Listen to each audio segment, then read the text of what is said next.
Olha só, uma liminar da Justiça de São Paulo determinou que todos os policiais militares do estado usem câmeras corporais nos uniformes e não as desliguem. Além disso, foi determinado também que somente algemas devem ser utilizadas para prender suspeitos, vetando o uso de cordas, por exemplo. Na mesma decisão, só para vocês entenderem, o juiz também pediu que o governo instale câmeras de vigilância nos veículos da Polícia Militar. Ele deu prazo de 90 dias para que os pedidos sejam cumpridos. Em caso de descumprimento, a multa para o Estado é de R$100 mil. Alguém é contra essas câmeras aqui, ô PP? Não, eu sou a favor. Já a favor? Os números demonstram claramente que o uso de câmeras pelos policiais diminuiu significativamente o número de letalidade policial, não é? E reduziu também o número de homicídios na cidade de São Paulo. Ou seja, a câmera é um bom instrumento de política pública. O que eu sou contra, sendo bem sincero, é a judicialização das políticas públicas. Não cabe o Poder Judiciário obrigar o governo de São Paulo a instalar as câmeras nos carros e também nos coletes dos policiais. Isso é um absurdo. Essa medida tem que vir do governador do estado de São Paulo. Não cabe ao Poder Judiciário obrigar o governo a fazer política pública, não é? Agora, é bom lembrar, Paulinho, que a decisão veio por conta de uma ação interposta por 4 associações de direitos humanos que foi contra aquela cena grotesca que teve no estado de São Paulo, que os policiais amarraram com corda um suposto criminoso que estaria roubando em supermercado, né? Então a decisão também proibiu os policiais do estado de São Paulo a usarem corda, um negócio completamente primitivo e que não tem nenhum espaço no mundo civilizatório que a gente está buscando. Gente, um rápido break para você que está no rádio, são 10h51. Ô Maninho, você como um liberal por inteiro, acho que vai concordar comigo, essas discussões que por muitas vezes são polêmicas e tal, a gente vê muitas narrativas políticas de todos os lados sendo colocadas, né? Mas eu acho que a gente tem que seguir evidência. Exato. Tem que olhar para números. Melhorou? Não melhorou? Prejudicou? Não prejudicou? Eu acho que é isso. A discussão tem que ser sobre isso. Ou Exato. Não? E já há evidências e estudos muito interessantes sobre diferentes experiências de uso de câmaras em policiais. E a conclusão é que, desde que bem implementado, ou seja, desde que as câmeras venham junto de treinamento, procedimento operacional padrão, ou seja, fazendo com que os policiais saibam como agir, elas são um excelente instrumento de política pública que aumenta a eficiência do trabalho da polícia. E por que é importante estar junto do treinamento? Porque, de fato, o policial precisa se sentir seguro sobre o modo de proceder nas diversas situações que o trabalho do dia a dia da polícia o expõe. Então, quando ele tem o respaldo de como proceder e tem a câmera auxiliando o trabalho, serve como proteção e como até ferramenta de aperfeiçoamento, porque o superior pode ver como ele agiu e dar uma orientação, dizer, olha, vamos refazer esse treinamento aqui, numa situação como essa, o ideal é uma abordagem diferente. Então, inclusive uma ferramenta de você garantir a implementação adequada do treinamento. O que eu estou dizendo com isso? Que a câmera é muito boa, mas ela sozinha também não funciona. Ou seja, se você só coloca a câmera e deixa o policial abandonado, dizendo, faz aí o teu trabalho e a gente vai ver aqui como foi, aí também você pode gerar uma paralisia da ação. O policial fica com medo de agir errado, porque não tem o respaldo da corporação e de um treinamento, e isso pode acabar inibindo as operações. E já há evidência científica disso que eu estou falando. Então, o Estado de São Paulo, inclusive, nesse sentido, é um exemplo para o Brasil, sem dúvida, no sentido de aplicação da política com treinamento adequado para os seus agentes. Eu me lembro, né, Zé, na época da campanha eleitoral do ano passado, o governador eleito Tarcísio Gomes de Freitas até tinha entrado um pouco nesse discurso mais político de que as câmeras eram muito negativas e tal, mas imediatamente no momento em que ele assumiu, ele reviu todo aquele discurso que ele estava fazendo, e inclusive hoje é contra qualquer tipo de retirada dessas câmeras policiais. Como é que você vê isso, Zé? Pois é, olha, Paulo, esse debate tem lado. E eu sou do lado da polícia, do policial. Eu venho há muito tempo e fui o único a falar sobre isso aqui, sobre uma nova possibilidade de risco muito grande para a polícia, que é o risco jurídico. Quando alguém entra para a polícia, sabe do risco de vida. Mas agora existe um risco muito maior, que é o risco jurídico.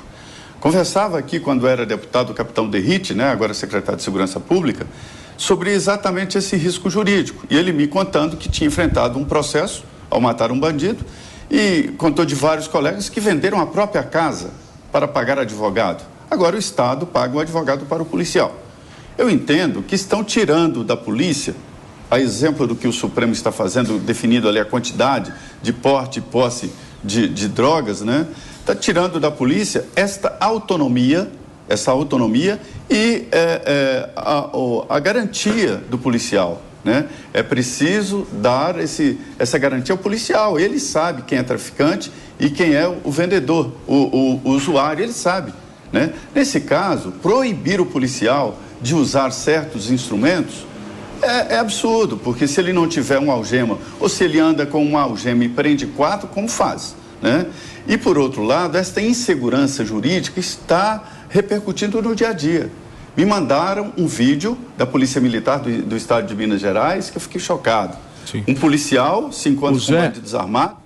Deixa eu só receber quem nos acompanha pelo rádio. Chegaram agora, a turma chegou toda aqui, são 11:05, gente. A gente está repercutindo aqui a determinação por parte da Justiça Trabalhista de que aliás, não foi trabalhista, perdão, de que a Justiça de São Paulo determinou que policiais utilizem câmeras. E aí está, enfim, já intimando inclusive o governador Tarcísio Gomes de Freitas e deu um prazo de 90 dias, inclusive, para que todos os policiais utilizem isso. O Zé estava dando o ponto de vista dele em relação ao risco jurídico que esses policiais correm, né, Zé? Pode continuar. Exatamente. O policial, quando entra para a profissão, ele avalia o risco de vida, né? Mas ninguém pensou, e eu sou um dos únicos a discutir isso aqui em Brasília, sobre o risco jurídico. Está muito grande. A Polícia Militar do Estado de Minas Gerais me mandou, não a polícia, um policial, me mandou um vídeo claramente mostrando essa insegurança jurídica. Um policial militar se encontra com uns bandidos armados num carro e ele vacila em atirar nos bandidos e foi metralhado. E os policiais lá dizem que isso já é consequência desse risco jurídico, né? Nesta decisão, por exemplo, além de obrigar o uso de câmeras, que eu acho boa, acho fundamental, até em defesa do bom policial, né? Mas proibir o uso de outros instrumentos que não a algema.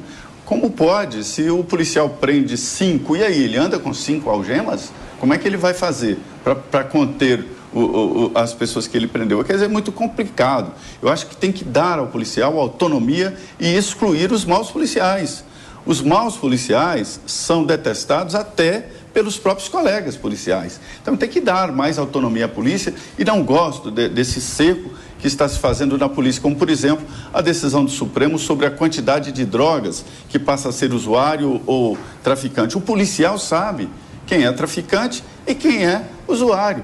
Não precisa nem ter droga, mas se tiver dinheiro e ali a possibilidade de comprovar de que estão vendendo drogas, já é tráfico. Quer dizer, tem que dar autonomia. E essas decisões que tiram a autonomia do policial, para mim, não são bem-vindas. Você pediu, Pepe, por favor? Ô Zé, uma questão aqui. Nesse caso específico da decisão do Tribunal de Justiça do Estado de São Paulo, tinham 5 policiais e tinha um suspeito amarrado com corda. O papel que a polícia queria exercer naquela ocasião nada mais foi do que acossar e humilhar o suspeito, né? Não foi falta de algema não, naquele caso concreto não, né? Que esse policial... policial seja julgado e punido, né? Ou seja, mas não cabe no mundo civilizatório, no mundo que nós estamos vivendo em 2023, policial amarrar qualquer tipo de suspeito com corda, né? Amarrando o braço e a perna do suspeito. Isso não cabe, isso vai contra os direitos humanos, né? Em relação às câmeras, é bom lembrar o seguinte, né? As câmeras, os números demonstram que é um instrumento de proteção policial também, e não o contrário. O número de letalidade policial diminuiu e o número de policiais mortos em operação diminuiu também. E, pasmem, a operação policial aumentou. Então, aquele argumento que fala que fez o policial ficar mais contido é balela também. Os números mostram o contrário. A polícia agiu mais, morreu menos de confronto e teve menos morte por conta da ação policial. Ou seja, a câmera é uma coisa boa para a população. Fala, Zé. Eu falei exatamente isso. Eu não vejo nada contrário ao uso de câmeras, inclusive para a defesa do próprio policial, né? Eu acho que regulamentar demais o trabalho da polícia, aí torna o policial vulnerável. Eu acho que tem que julgar o policial, o mau policial, e não fazer uma decisão judicial ou uma lei que iniba o trabalho da polícia. Então, nesse caso aí que você citou, o policial que humilhou, o policial que amarrou indevidamente, deve ser julgado. E existem instâncias próprias na polícia e na justiça para fazer esse julgamento. Agora, impedir que o policial faça um tipo de contenção de qualquer maneira, eu acho complicado, não pode. Tem que julgar e tem que excluir os maus policiais. Então, e não Zé, fazer um cerco no trabalho da polícia. Deixa eu pegar um gancho nessa sua fala em relação à exclusão dos maus policiais, porque eu acho que o grande debate gira em torno de um tema, Maninho. Esses excessos policiais podem ser considerados apenas como excessos ou podem ser considerados como uma cultura que está dentro da corporação? Olha, eu diria que para além da corporação, muitas vezes se trata de uma cultura que está na nossa sociedade, que não é uma exclusividade da polícia. Então a gente não deve tratar como se o problema fosse a polícia. Muitas vezes a nossa sociedade é uma sociedade do manda quem pode e obedece quem tem juízo. Uma sociedade de hierarquias sociais muito rígidas, que acabam sendo uma herança da escravidão, de uma sociedade que foi feita com um regime jurídico onde algumas pessoas não tinham direito a escolher sobre a própria vida.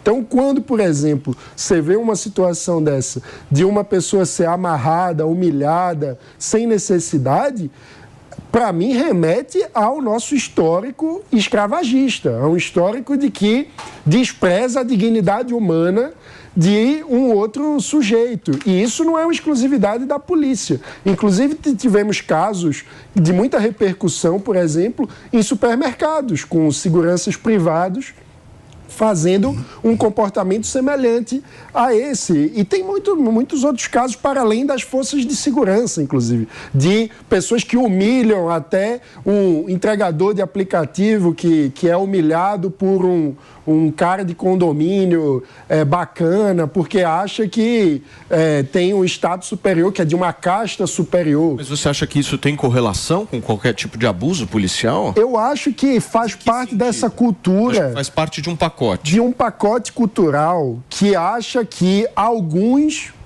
podem mandar e exercer poder sem qualquer limite e que outros não têm qualquer direito ou dignidade. Eu acho que é um traço cultural que nós precisamos enfrentar e que é uma herança direta da escravidão brasileira. A gente não pode esquecer que somos um país construído com 350 anos de escravidão. Maninho, tem um outro pacote aí perigoso, que eu sempre bato nessa tecla aqui, eu acho extremamente perigoso no momento em que você tem um movimento cultural, que inclusive é promovido por setores políticos brasileiros, de você deslegitimar o trabalho de um policial. Isso dentro de uma democracia é muito perigoso. Por isso que eu acho importante também a gente fazer essa contextualização. Não é porque colocou uma farda que a pessoa pode ter um problema. É uma questão da nossa cultura, que nós, como brasileiros, precisamos refletir para entender como superar esse tipo de problema. E passa, entre outras coisas, na minha visão, por ter igualdade diante da lei, por fazer com que a justiça funcione de forma igual para todos. Porque quando você tem alguém que, porque é bem conectado, se sente acima da lei, você abre brecha e você acaba reforçando essa cultura de que alguns podem tudo e outros não têm direito a nada. Muito bem.